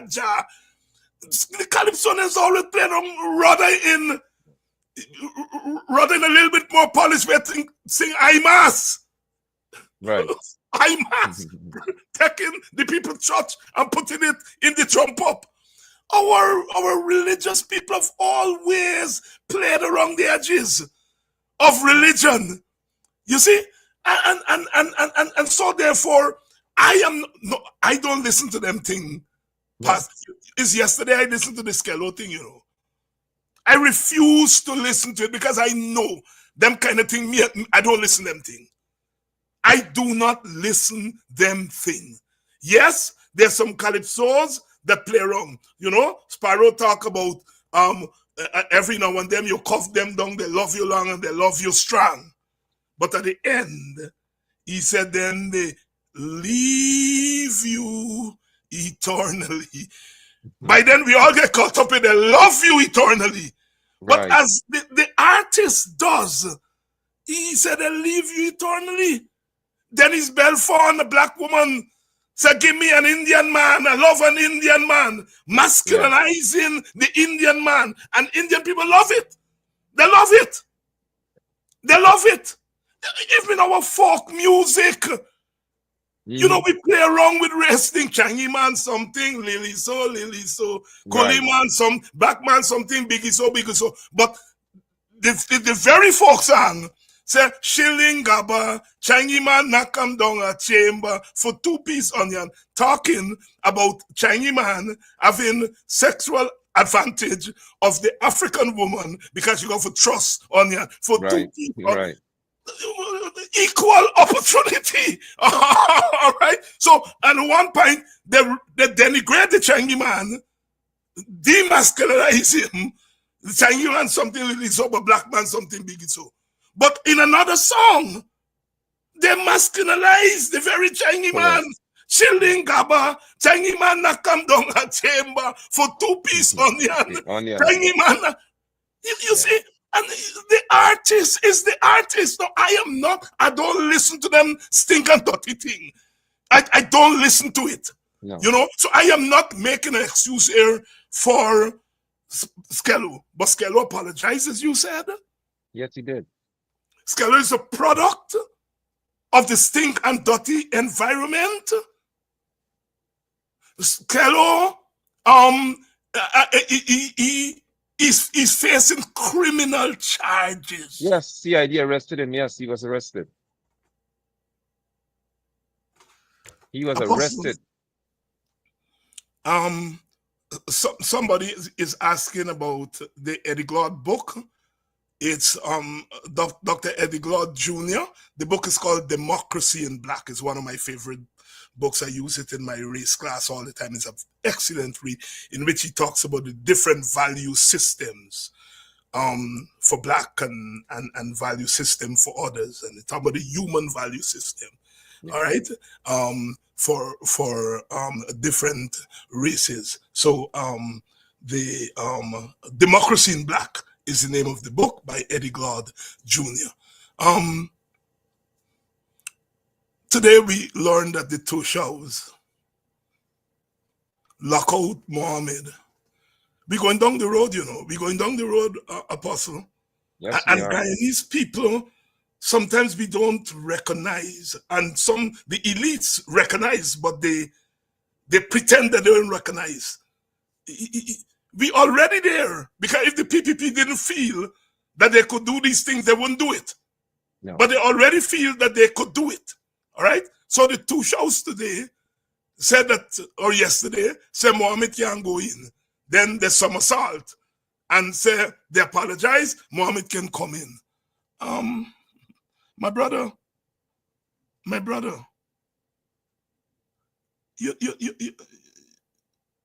You from Linden. I cut my teeth on anti-Burnham politics. Linden was one of the places that the WPA was very, very active. Burnham never lock up anybody for burning cane. No. Burnham never lock up no artists. When them used to sing, Rebel used to sing against the Rebel. PNC, but he would bring second every year. He would bring first. No. But at least he would bring second. And he himself wrote a calypso that I's a second man. Burnham never denied him and banned him from thinking he bring second. Yeah.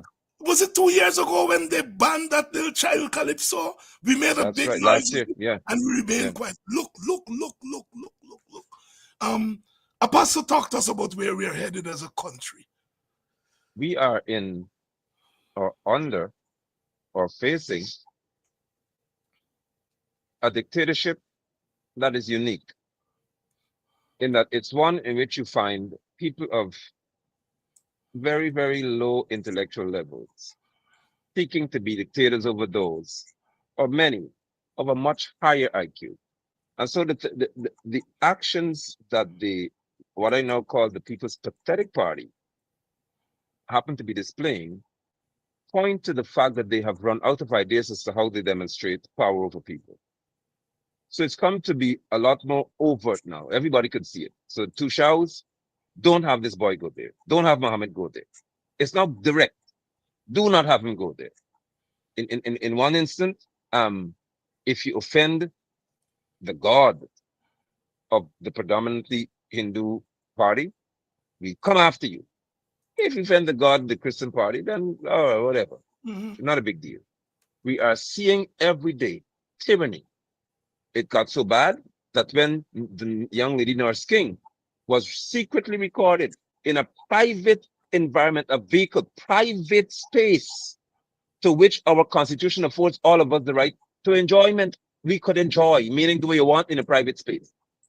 In a private space, she was secretly recorded. She even asked the question, am I being recorded? If it's her voice, indeed, okay. That woman is now being called a terrorist. She has a suckling babe. She has two siblings, her parents have died. And so she's now the legal guardian of a 13-year-old and 11-year-old. They are without their sister because the sister had a private conversation in a private vehicle, in a private space, and it was spilled or spewed in the public. And this PPP says, you are a terrorist and you can face as many as 15 years in jail for simply saying, according to them, you were there, the girl didn't drown, you observed the girl lungs, it didn't matter if it was drowning the patient, she was sexually abused and all that. Oh, you're a terrorist. This country is headed down a path whereby even with the Mohammeds, the US made it clear, very clear, the sanction is not against Azadin and his father. It includes May Thomas. It includes her.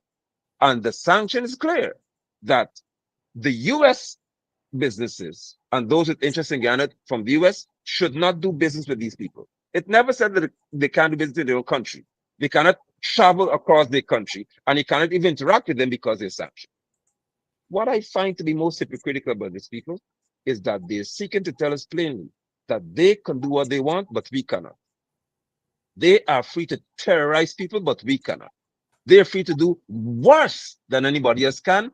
Do not chide them. Do not say anything ill against them, because once you do certain things, we're against you. Oh, Ali spoke to misinformation is not a threat, and he misinformed us and said pathologists told him that the girl was not put in the pool, which is an absolute lie.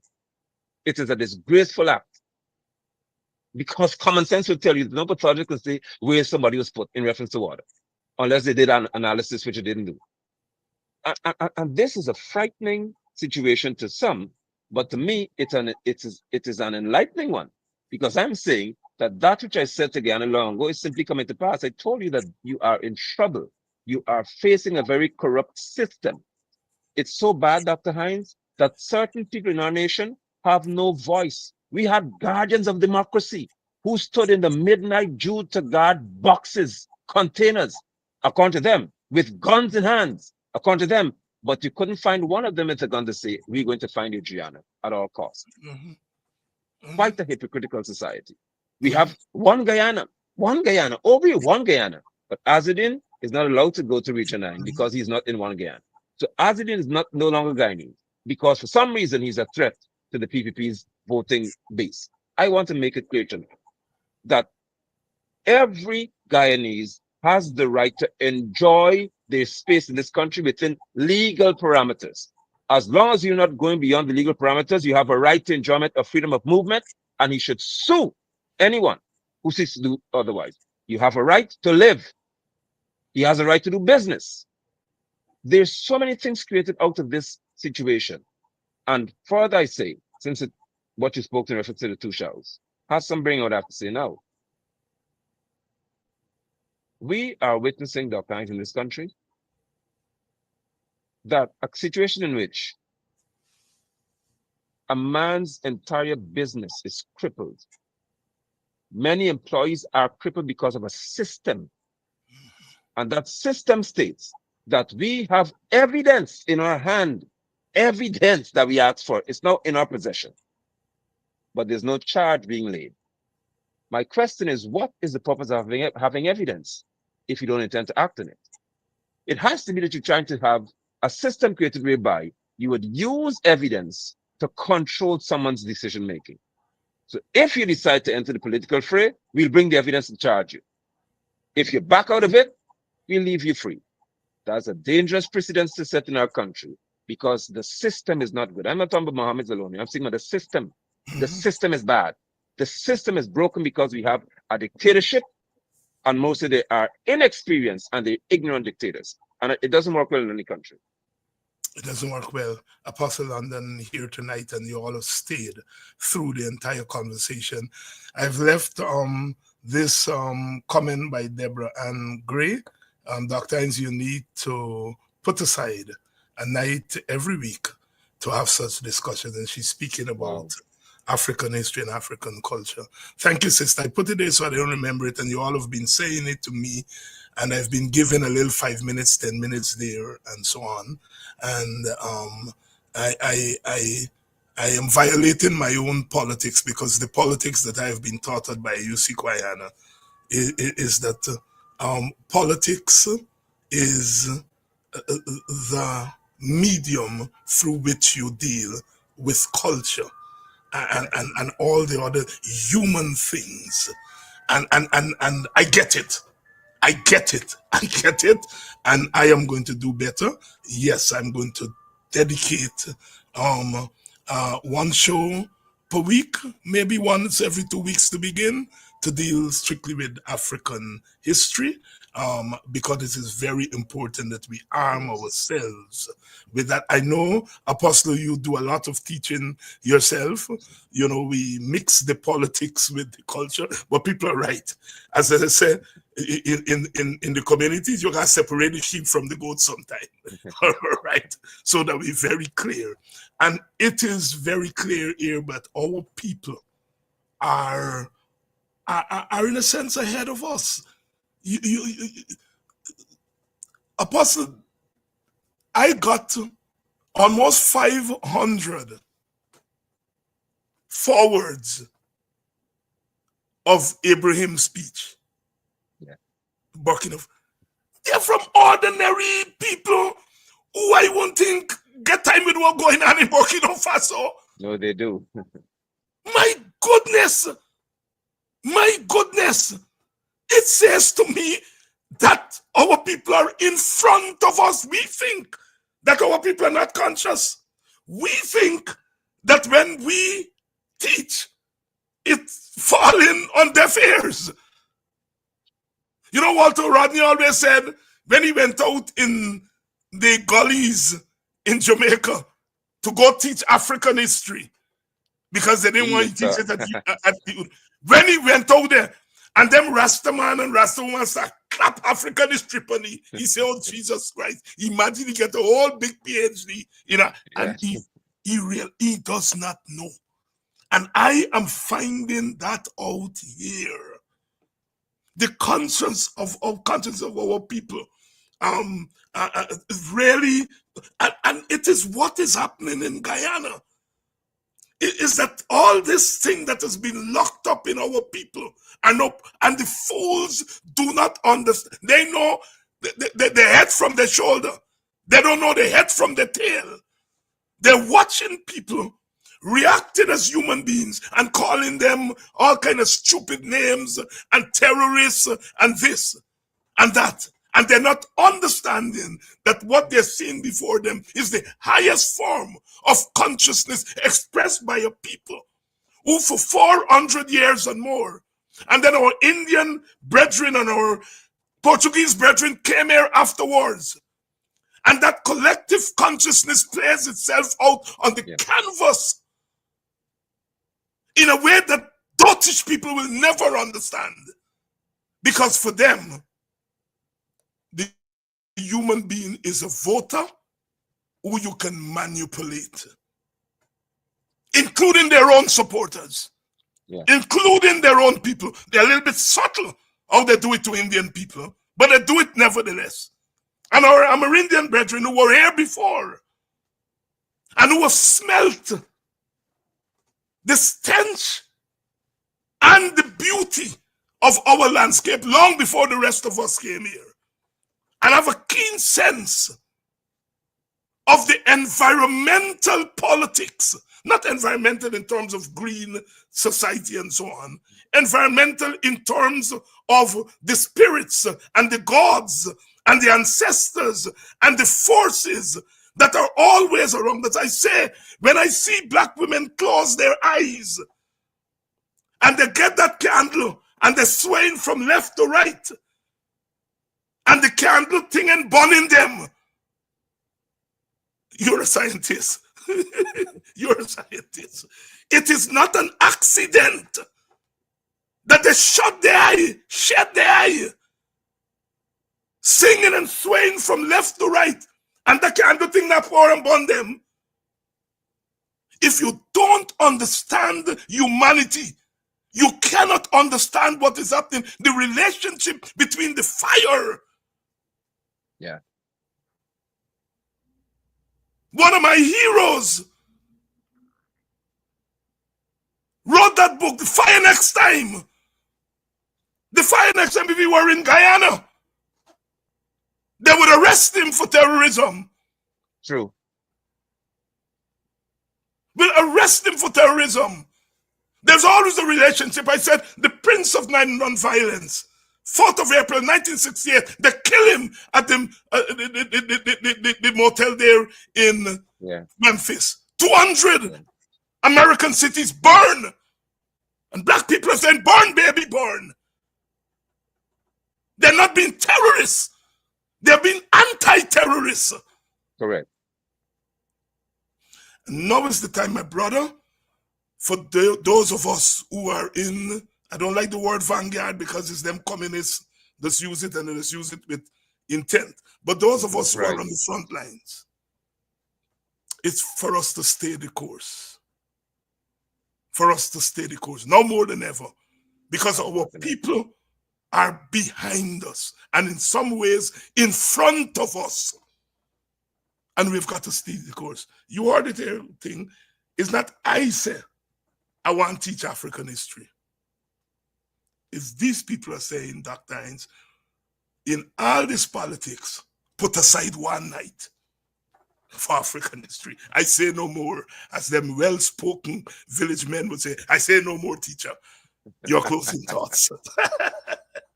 My most profound moment when I can sit and speak freely with a brother, with someone who I know is hated by many, and that's a good thing because so am I. However, there is a responsibility on our part to ensure that there's an awareness among us, while there's a consciousness that says that we are a part of a whole society. We are part of an entire society. Nonetheless, we must understand who we are to function efficiently in a society amongst others. And the reality of our situation in our country now is that there is a greater call for unity. one thing that encouraged me when I went to Tushan with Adriana's situation is that out of an 11-year-old girl's murder, tragedy, there was a moment, and there still is a lingering moment of profound unity where nothing else mattered to us more than freedom and justice. That is critical. That's important. And we would not allow that moment to be lost because freedom and justice must always be that which we enjoy as a people. My Guyanese brothers and sisters, this is the hour for us to recognize exactly what we're dealing with. We are unprepared to accept any administration who tells us how to think, how to grieve, how to speak, where to speak, and even more so, even in our private spaces, we cannot say what we want to say. This has to be the end for all of those atrocities. And not just the end in that manner, but also the beginning of them being held accountable for what they do and say to us. I would like to encourage all to continue to stand. Further, I say that the roads of Guyana, we are a socialist nation according to our constitution. The roads belong to us, and we need to take them again by walking, standing, sitting, whatever you have to do, to say we demand justice in our society, and we also demand restoration of freedom. There is no Guyanese who should be in a jail being deemed a terrorist by a group of people who are the greatest in terrorizing the people. It is not going to be accepted. I therefore call on you all members of the House of Assembly, but those who have courage from the opposition side, 31 of you,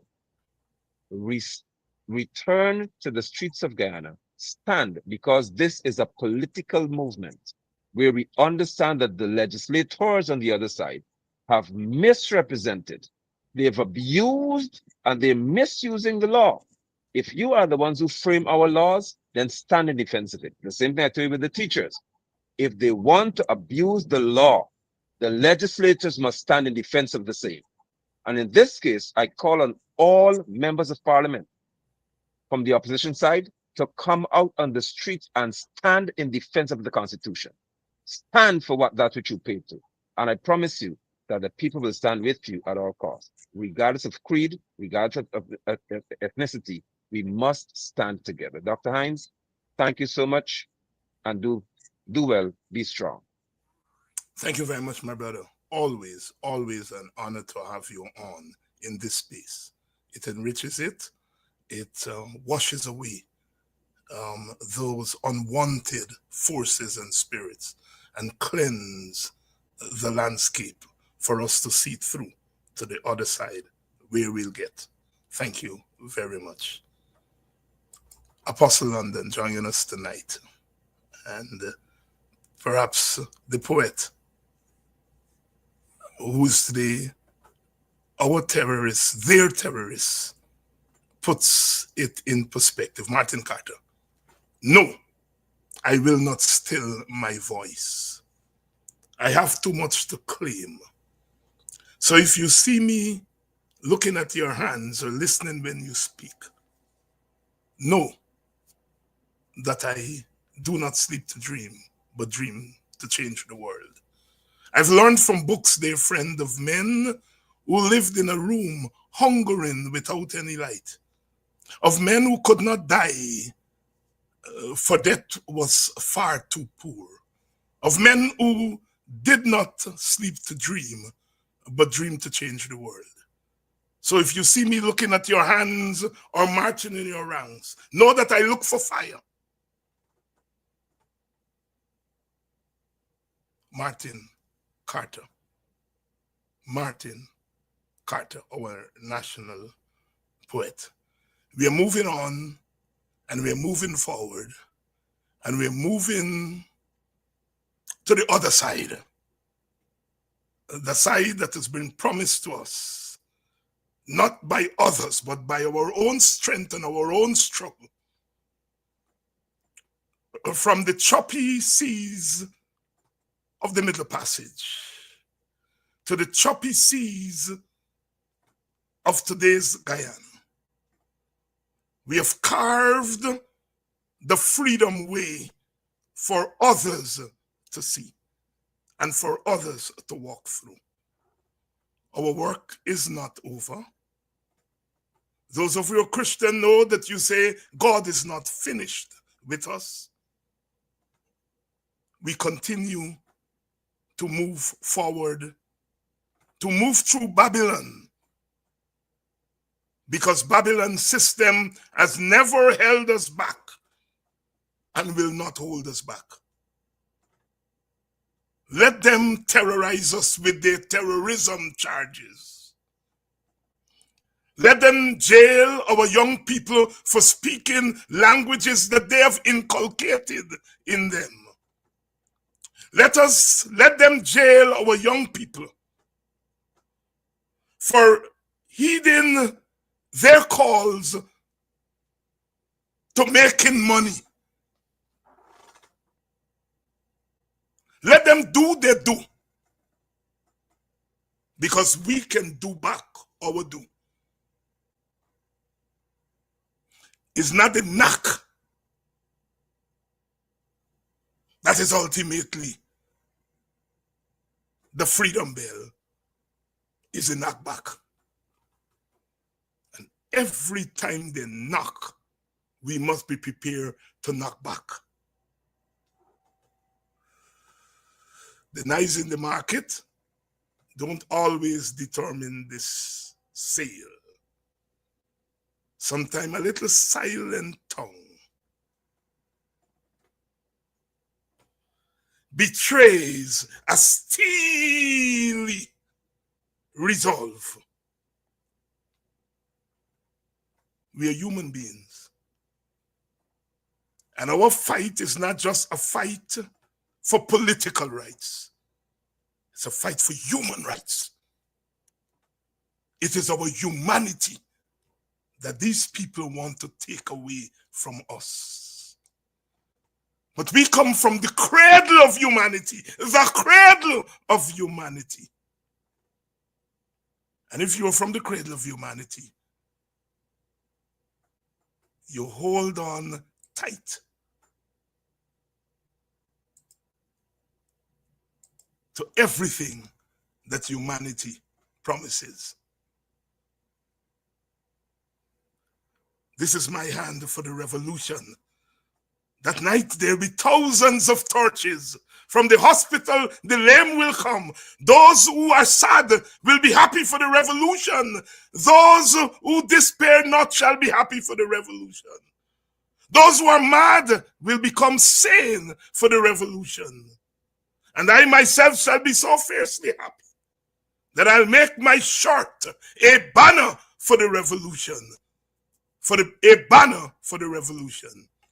When I was a teenager, I stood on the political platform and recited, as we say, that poem by Martin Carter, that little-known poem, The Banner for the Revolution. 50 years later, we are called upon to make our shirt